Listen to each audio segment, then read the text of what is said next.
Hi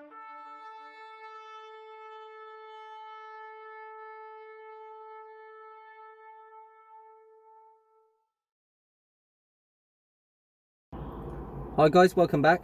Welcome back. So the second discussion we want to talk about on Watchmen Night at 7 today is Dana Coverstone. Oh yeah. So he's telling the truth, guys, for this first stream at least. The first stream that went viral, remember it's up on our channel actually, it's the one with 6,000 views. It's the most popular upload at the moment. You know we only started about, about a month ago? Yeah, about 6 weeks ago. I don't understand this. I even saw some of our subscribers saying just a couple of days, oh, this guy hasn't had one prophecy come true. It's like, what? So because of that, I'm going to go through them now for you so you know what he said in the whole video, and it's all come true, which is, it's just mind-blowing, I think. The fact that this man said these things and it's happening to the exact word. I mean, we seriously need to take this guy seriously now. And what's great is after that's the whole of September ticked off with everything he said to the T, and now he's done one for October, he's done one for November, so then we can see if he slips up, you know. Not that we're looking for his downfall, but we just need to know if he's truly saying that it's a word from God and he's prophesizing, even though he says, I'm not a prophet.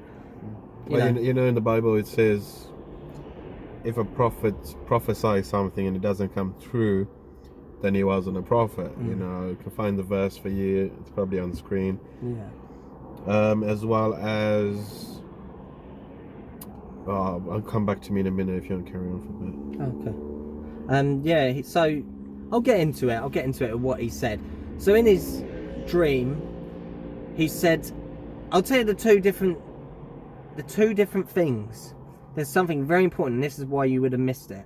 He did it in his church first, right, in front of his church.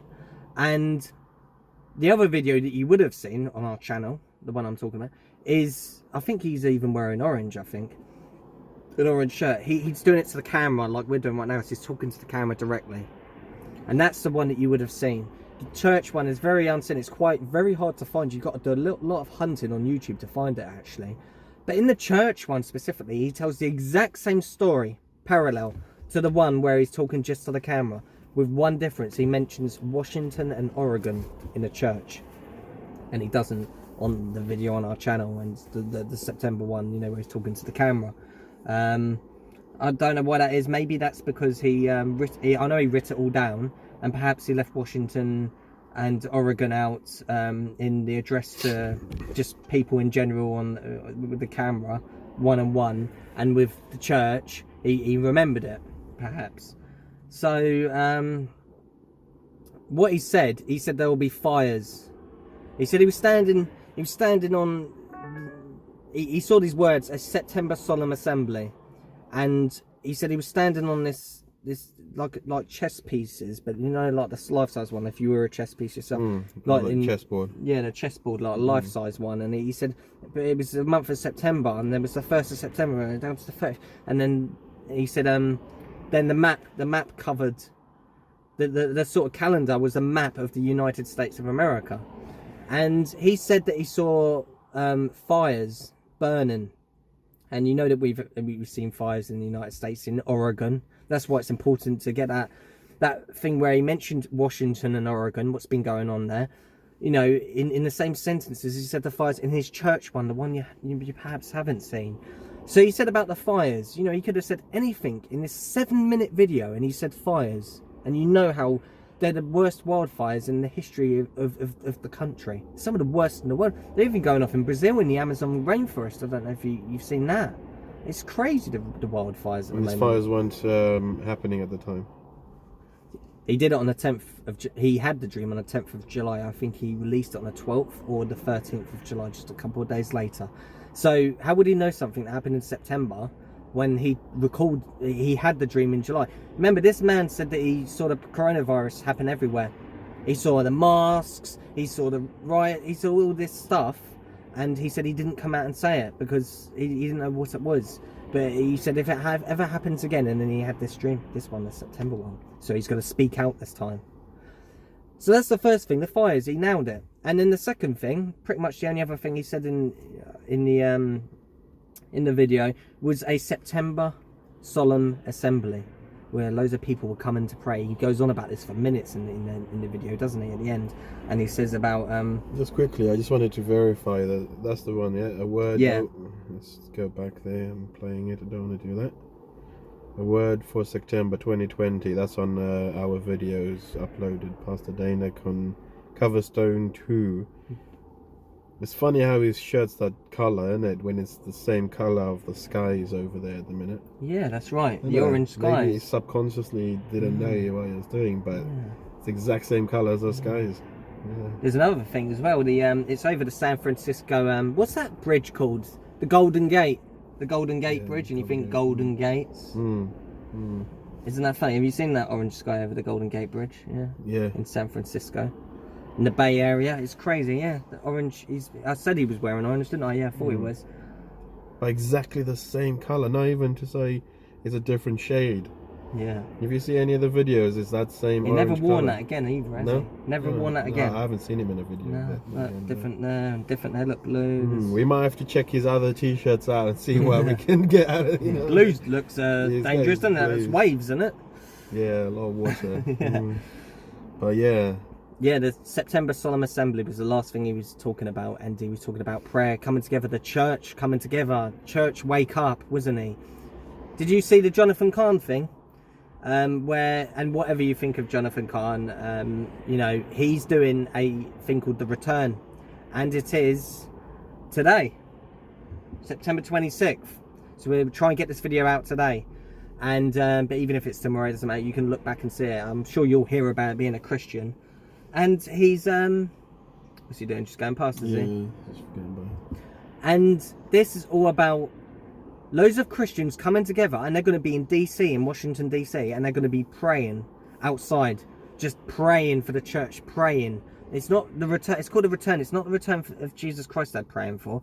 They're praying for to save the church and stuff like that, and they might well do pray for the return as well. They're just in prayer, you know. And they're praying for America, because America's burning at the moment, as we know. And that's what they're doing. Well, don't pray for the world, innit, really? Yeah. Pray for us, the people that are in it. You know, yeah. You know what's going to happen to the world. Yeah, you can't pray for the world, just for the people in it, as Joe says, yeah. Can't stop. It's like the judgments when God sends them down. Don't pray for them not to happen, they have to happen. Pray for the people that, you know, they're safe, yeah.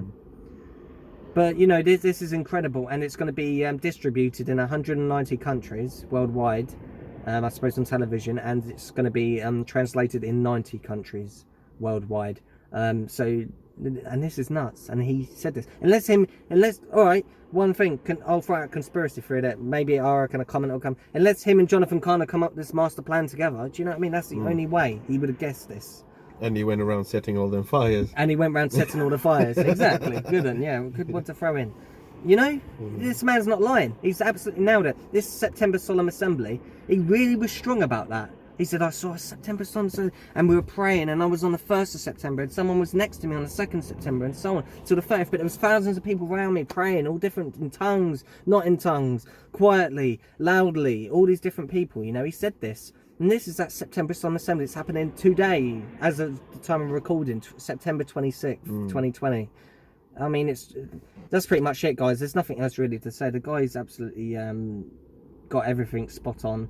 And as I said, we need to now look at October. Take this in first of all. Let's get Day of Atonement out of the way first, you know, and possible Feast of Trumpets. Yeah. And then yeah, we'll have to look what he said in his October video. I know what he said, but look together maybe, and we'll see if it all comes true. Yeah, what I was going to say earlier, after I mentioned about the prophecies and whatnot, is we were promised, and we know that we were promised people are going to have dreams, visions. Yeah. You know, so we know these people will, or we know these people are either about now, or will be definitely about. You know, definitely at some point now or in the future or even in the past, you know, because what does it say? The verse says, in those days, in those latter days, in those last days, yeah. old men will dream dreams and young men will dream visions, And or it's the other way around. It's one of those two. yeah, men and women, everything, even children will dream and have visions. It doesn't give you the date. It doesn't give you like, oh, between 1990 and 2020 or whatever. Yeah, it just says in those latter days. So there's no reason why Dana Coverstone can't be I don't know. He doesn't call himself a prophet, but yeah, he doesn't. No, yeah, but I mean, he is. He could very well be. I think all right, he really is, and so far, everything he's saying is coming to pass. So until if he ever slips up, then we can say something about it. And he said that himself. He said that himself. He said, "Come back at me if I get anything wrong, because all I'm doing is just passing on the message of my dreams. Yeah, that's all I'm doing. That's all I can do, And I've never heard a word out of his mouth that encourages any kind of financial gain for himself or anything. So exactly, that's another thing as well. I've never seen anything saying about donate this or or he's going to release a book on it. You know what I mean? Yeah. So he seems to be very humble, and we all have our different doctrines and our different thoughts on how scripture is interpreted, but so what if he practices differently to us, and because even Steve and I, we've got differences that we always back and forth about, and everyone else, but when it comes down to the foundation of our faith, we are all brothers and sisters in Christ, right? That's right. So let's remember that and not be too harsh on one another. And we'll stay strong. So I see a lot of people attacking him, saying he's a false prophet. Listen, I think that's something perhaps maybe we disagree, and I don't know how you feel about the rapture. The rapture, the dreams thing you just said. You said we don't know if it's. I believe absolutely it's right now. If you go on YouTube and you see all the rapture dreams everybody's having, it's astounding. You'll never get to the end. Yeah, if you watch them now. Christ will be back by the time you finish watching them. There's that many on YouTube. There's that many on YouTube. I mean, it's crazy. Yes, fair enough. Yeah, but I also think that because there's so much talk about it in the church, and there's so much in discussion about it. Even I had a rapture dream. Yeah, he didn't share it because I'm not gonna share it either. It's just because I don't trust it. I think it's just one of them, because I've been looking so much and discussing so much about the rapture. How am I supposed to, verify it in a sense? All right. So it doesn't really matter in my point of view, because it happens or it doesn't, and if it does, great. If it doesn't, not so great. But either way, I think maybe we're also getting a bit distracted with the rapture, because we not in the sense, yes, blessed hope, but I'm saying like we get so tied up watching and looking for the stuff that we're not out there converting, rather. So no, I know everyone's got a part to play, though, and some are called to be watchmen, and some are like Jehovah's Witness and all that kind of thing. They're always out and about knocking on doors, trying to convert people, and obviously their doctrines are a bit dodgy, but we'll just have to keep working together and see the outcome. Yeah, the Jehovah's Witnesses doctrine's dodgy for sure. Yeah. Just open the window, just get a bit of fresh air in here.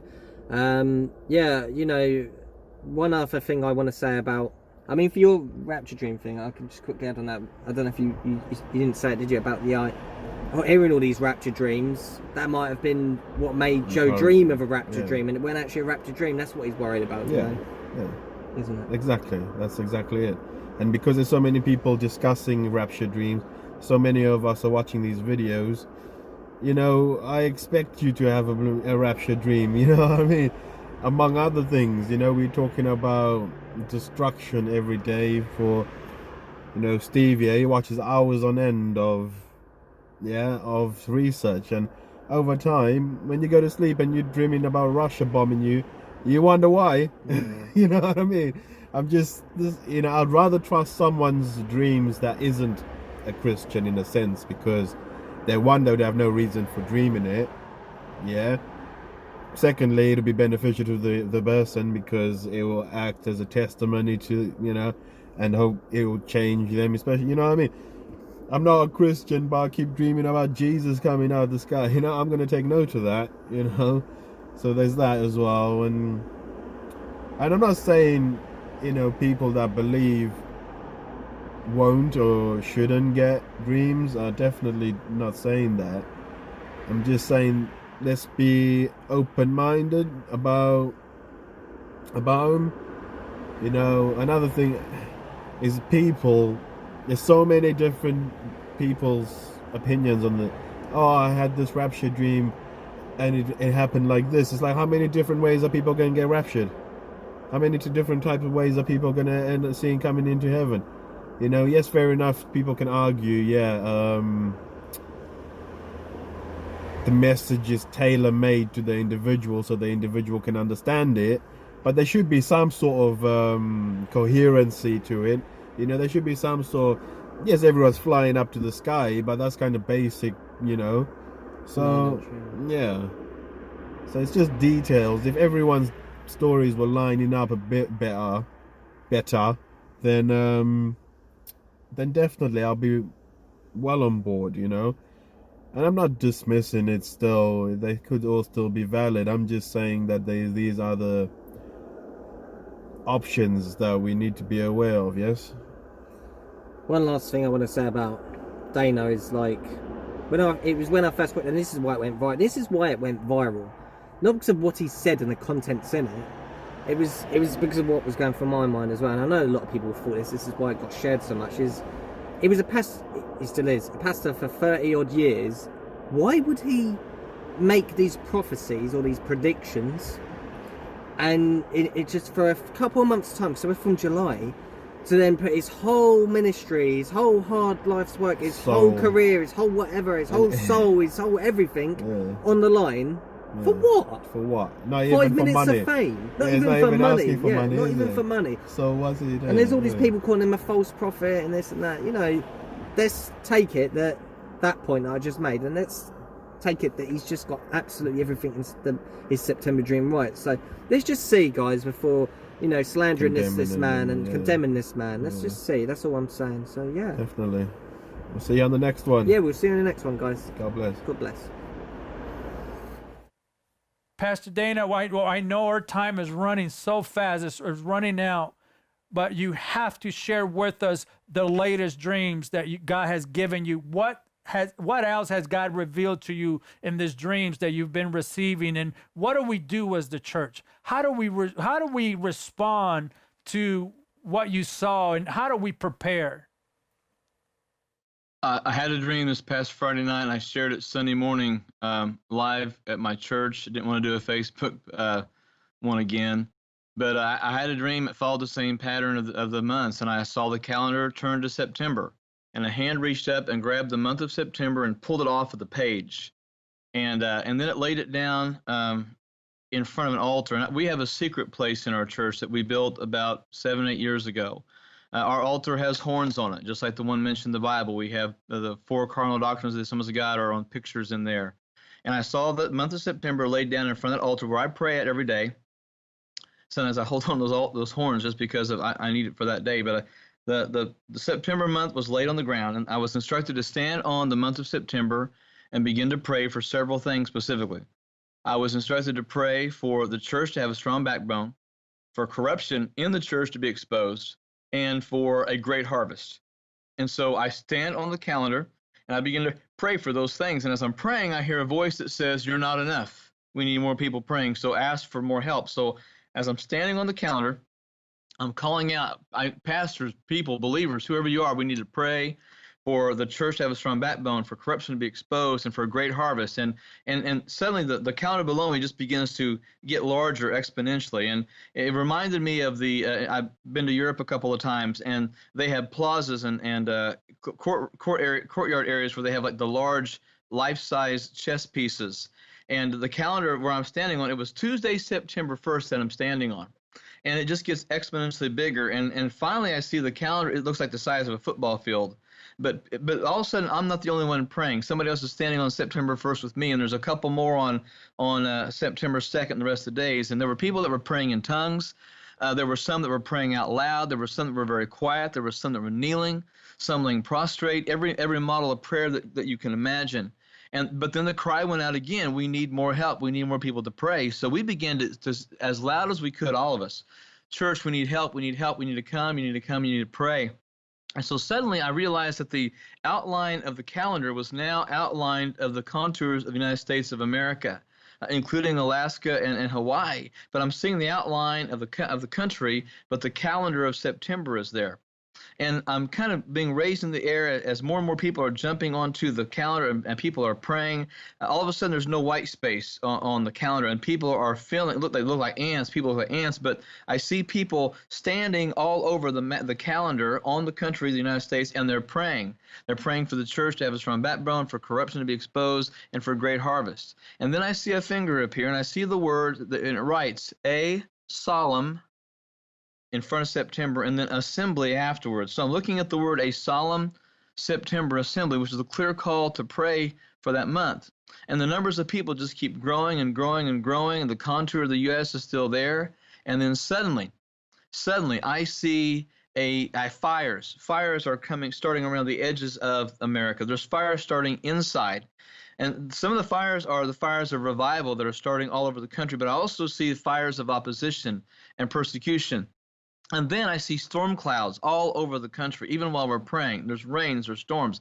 And I can see in the heavens this demonic warfare with the angels of God. And you can hear the sabers rattling, and you can hear the fights. You can hear the grunts and the groans of the battle.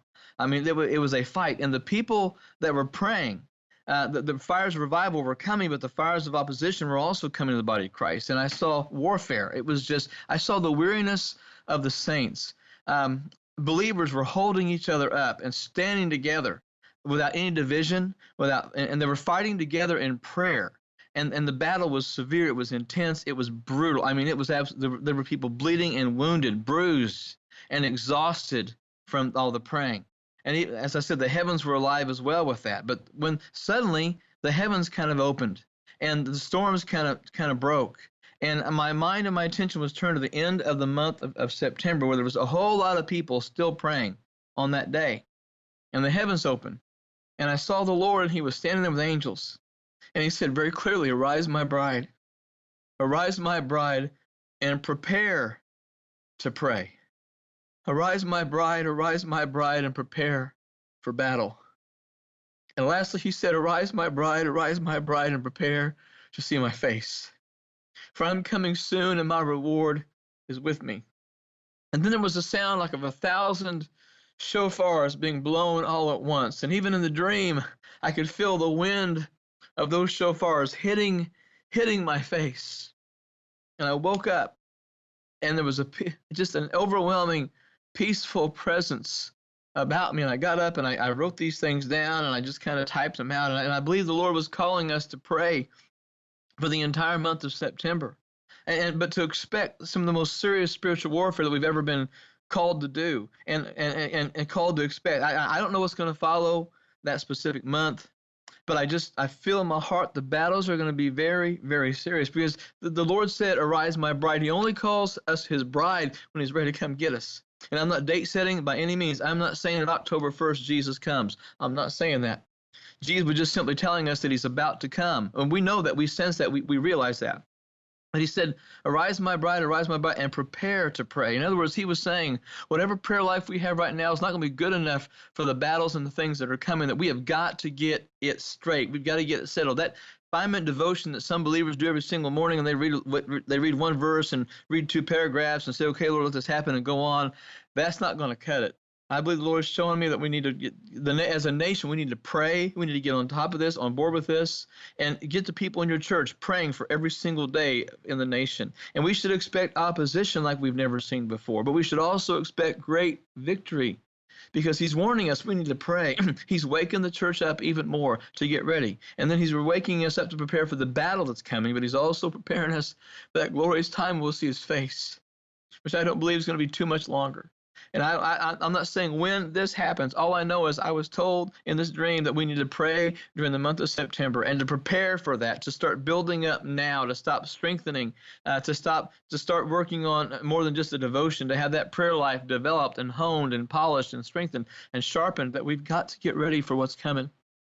And this is for the whole church. This is for every church in America. This is not just for the Assemblies of God or one. This is for all of us.